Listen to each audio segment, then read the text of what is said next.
এখানে কিন্তু আমাদের পিটি আছে, সবাই তো জানেন তো। পিটিটা হচ্ছে 5 নং সহদেবপুরে ভাইসহ আমাদের একটা প্রোগ্রাম করার কথা। এই প্রোগ্রামের সম্পূর্ণ কৃতিত্বটাই ছিল আমাদের স্বেচ্ছাসেবক। আজকে 5 নং স্বেচ্ছাসেবক জনতা গড়ে তোলো একতা, গড়ে তোলো একতা, স্বেচ্ছাসেবক জনতা স্বেচ্ছাসেবক জনতা গড়ে তোলো একতা।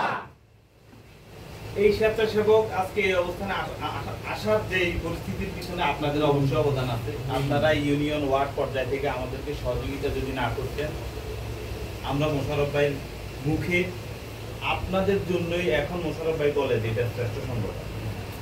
এই অহংকার, এই গর্ব আপনাদের। আমরা চাই এই অহংকার, এই গর্ব সারা জীবন থাকে। সংগঠন আসলে বিষয় না, নেতার নেতৃত্ব আপনি সঠিকভাবে যে সংগঠনেই দিবেন ওটাই আপনি সুন্দর করে গড়াবেন।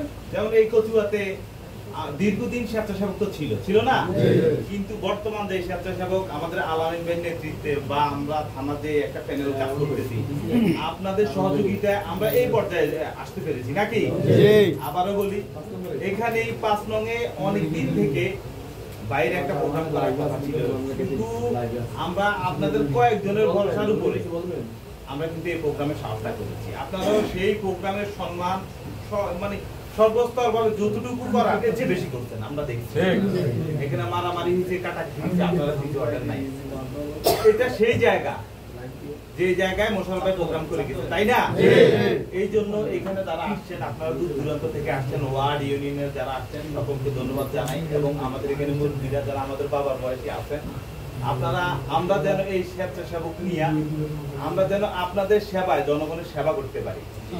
কারণ আমরা যার অধীনে আমরা নেতৃত্ব দিচ্ছি, যার অধীনে কাজ করতেছি, জনাব মোশাররফ হোসেন মিয়াজির সবচাইতে যে কথাটা যে দুর্নীতি মুক্ত, মাদক মুক্ত, উনি একটা কচুয়া চায়, তাই না? এই দুর্নীতি মুক্ত, মাদক মুক্ত করতে হলে আপনাদেরকে তো লাগবে, তাই না? আমরা পারবো। ইমরান, আলামিন ভাই, এজালাল ভাই বলেন, শাহজাহান ভাই বলেন, সাদাত ভাই বলেন, বরকাত ভাই, মহসিন ভাই, যারা আছে আমাদের আলামিন, সবুজ, আমরা কি একলা পারবো? শুনেন, প্রতিটা কাজেই যদি আপনি 10টা হাত একসাথে করেন, একটা পাথর উঠাইতে অনেক সহজ, তাই না? আর একজনে একটা পাথর উঠাইলে অনেক কঠিন না? আমরা চাইবো এই 5 নং ইউনিয়ন আপনারা যারা আছেন, ভাই আছে, সিরাজ ভাই আছে, আপনারা যারা আছেন, ভাই দেখেন, আপনি যখন ভালো কাজ করবেন আপনার পিছনে মানুষ লাগবে। যেমন আপনারা অনেকটা বন্দিয়া বলেন, ভাই আমরা এত কষ্ট করি, এই কথা ও কথা বলে। আরে ভাই, যারা কাজ করে না তার সমালোচনা হইব কিভাবে? আপনি কাজ করেন বিদেই তো আলোচনা সমালোচনা তারই হবে যে কাজ করতে পারবে। আপনি কাজ করেন বিদেই তো সমালোচনা। আর আলোচনা সমালোচনা না থাকলে রাজনীতির মজা নাই ভাই। আপনি যখন বুঝবেন যে আমি একটা কাজ করতে গেলে আমার এন্ট্রি পক্ষ যদি না থাকে, আপনিও এটারে ভুল বেশি হবে। আর যখন কেউ থাকবে দৌড় ধরা, তখন আপনার জন্য সহজ হবে। আপনিও কাজ করতে ওইভাবে, আমার তো কেউ আছে, আমি যদি ভুল করি কেউ এটা ইয়া করবে। এই জন্য মানুষ আসলে আলোচনা সমালোচনার মধ্যে থাকতে হয়। আমরা এখানে হয়তো আজকে সুযোগ সাক্ষাৎ করার জন্য, যাক আপনারা অনেক কষ্ট করেছেন, অনেক সুন্দর করে আপনারা সাজিয়েছেন। আসলে আমাদের সামনে জাতীয় নির্বাচন, আপনারা হয়তো খেয়াল করতেছেন যে জাতীয় নির্বাচনের রোডম্যাপ ঘোষণার পর দেশে বিশৃঙ্খল কিছু পরিস্থিতি হচ্ছে না? আসলে এই পরিস্থিতি কারা করছে জানেন? যারা নির্বাচনকে ভয় পায়।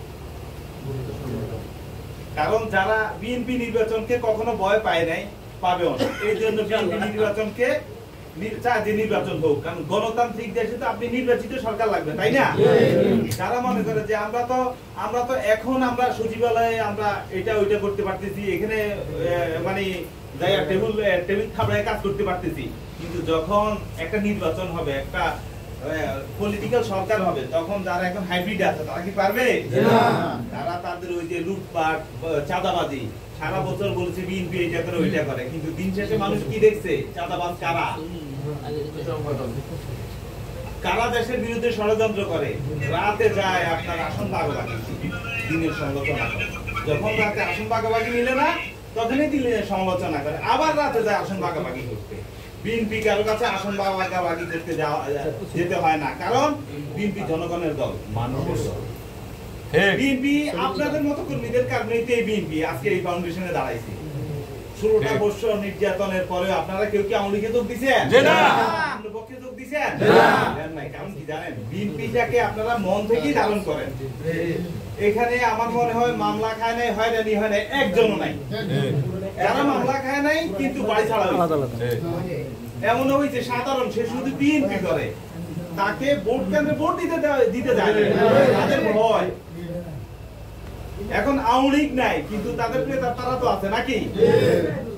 আমাদের সামনে নির্বাচন, জনাব মোশাররফ হোসেন মিয়াজি উনি বারবারই বলেছেন দানের শীষ যার আমরা কেউ যদি ফ্রিলি ভাবে এই কথাটা কইছিল, আরেকজন বলুক দানের শীষ যার আমরা তার নাকি? এটা আপনারা বুঝতে হবে কার মনোবল কতটুকু এবং কে কোন কথাটা বলতে পারে। আপনারা প্রতিটা ওয়ার্ড থেকে আমার অনুরোধ, আমাদের স্বেচ্ছাসেবক যে অঙ্গ সংগঠন আছেন, আমি আবারও বলতেছি অনেক ভালো কাজ করতেছেন। 5 নং আপনারা যারা আছেন আপনারা সবাই এখানে একক কৃতিত্ব না, হয়তো কম বেশি কেউ করতেছে, হয়তো সিরাজ ভাই বেশি করতেছে, ভাই একটু কম করতেছে, বা ভাই কম করতেছে, সিরাজ ভাই বেশি করতেছে, বিষয়টা কিন্তু এরকম। কিন্তু সকলের সমন্বয়ে যদি আপনারা এই অবস্থা দাঁড়াইছেন না, আমি আবারও বলি অন্য কোন লোকের দ্বারা প্রভাবিত হয়ে আপনাদের ঐক্যটা নষ্ট করেন না। আপনাদের মধ্যে ভুল বুঝাবুঝি যদি হয়, আমরা আছি, আলামিন ভাই আছে, থানা কমিটি আছে, বা আপনাদের সিনিয়র যারা আছে তারা আছে, শুনেন, আপনি যখন ঐক্যবদ্ধ থাকবেন, আপনাকে নষ্ট করার জন্য আপনাদের মধ্যে ভেজাল লাগাইলেই তো আপনাদের ঐক্য নষ্ট হবে, আপনাদের অবস্থান নষ্ট হবে। এই ফাঁদে কেউ পারিয়েন না। আপনি জাতীয় নির্বাচনের রেজাল্ট বাইর করা পর্যন্তই তো আমাদের কাজ নাকি? এরপর এটা পরে দেখা যাবে। কারণ আপনি যদি একজন ধানের শীষের প্রতীকের প্রার্থীকে পাশ করাইতে না পারেন, এই যে 16 বছর নির্যাতন হয়েছেন, এই দুঃসময় এত কষ্ট করছেন, কোনো লাভ আছে? তারেক রহমান এখনো দেশে আসে না কেন? অনেকে বলে কেন আসে না, এখন মামলা নাই, ওইটা নাই, এটা নাই। তারেক রহমান ওনার অবস্থান বুঝি, উনি কোন সময় দেশে আসতে হবে নাকি? দীর্ঘ 16টা বছর 12-13 বছর উনি দেশের বাইরে, ওনার কি মন চায় না উনি দেশে আসতে? উনি এত কষ্ট করে ওনার ওই যে কালকে না পরশু ওনার রুমে কি আছে আসবাবপত্র গুলা ভাইরাল হয়েছে, খেয়াল করছেন সবাই?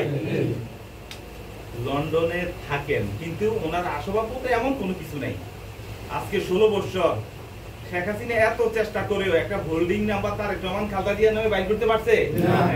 পারে না। এটার কারণ হচ্ছে শহীদ প্রেসিডেন্ট জিয়াউর রহমানের ছেলে তারেক রহমান, বেগম খালেদা জিয়ার ছেলে তারেক রহমান।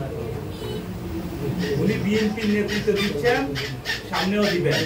ম্যাডাম খালেদা জিয়ার সুস্থতা কামনা করি এবং আপনারা যারা আসছেন সকলের সুস্থতা কামনা করি। আমি আবারও বলবো, আপনাদের যে ঐক্য, আপনারা যেভাবে সুন্দর করে আছেন আরো সুন্দর করবেন। শুনেন, সংগঠন আপনারা সুন্দর করার কারণেই মোশাররফ ভাই আপনাদের সুনামটা করে। এখন যদি আপনি এটা বন্ধ করে দেন, এই সুনামটা কি জারি থাকবে? রাজনীতিতে আপনি লিভ বা আপনি আজকে করবেন 2 দিন করবেন না, ওই ধরনের কোনো কথা নাই। এটা চলমান প্রক্রিয়া, এটা সব সময় করতে হবে। এর মধ্যে আপনার সমস্যা থাকতে পারে, আপনার ঘরে কেউ অসুস্থ থাকতে পারে, আপনার প্রবলেম থাকতে পারে, কিন্তু এটা চলমান প্রক্রিয়া ভাই, রাখতে হবে। আপনি যদি বলেন ভাই আমি 8 বছর আগে এই করছি, ওই করছি, 10 বছর আগে, 5 বছর আগে করছি, তাহলে কি এখন বর্তমানে সামনে নির্বাচনটা হবে না? তো এটা তো হবে না ভাই। এই জন্য চলমান প্রক্রিয়াটা আরো চলমান করতে হবে। এবং যারা দূর দূরান্ত থেকে আসছেন সকলকে ধন্যবাদ। আসসালামু আলাইকুম।